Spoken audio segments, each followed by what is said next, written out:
दो बैलों की कथा। अध्याय 1।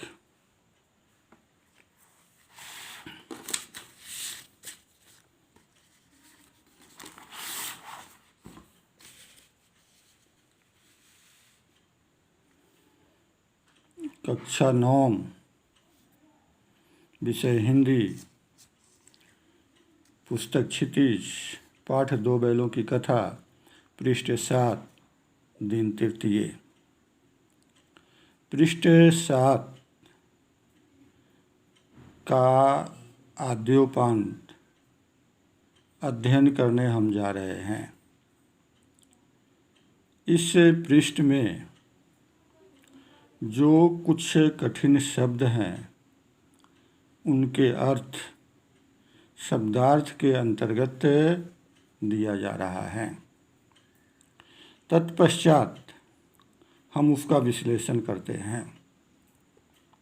जानवरों में गधा सबसे अधिक मूर्ख माना जाता है। आमतौर पर यदि हम किसी को मूर्ख कहना चाहते हैं तो उसे गधा कहकर पुकारते हैं। गधा वास्तव में मूर्ख होता है या सीधेपन और सहनशीलता के कारण उसे मूर्ख समझा जाता है, यह जानना कठिन है। जब हम गधे की तुलना अन्य जानवरों से करते हैं तो पाते हैं कि अन्य जानवर क्रोधित हो सकते हैं, परंतु गधा बेचारा नहीं। गधा प्रायः बैसाख के महीने में ही खुश दिखाई देता है, इसलिए गधा को बैसाख नंदन भी कहा जाता है।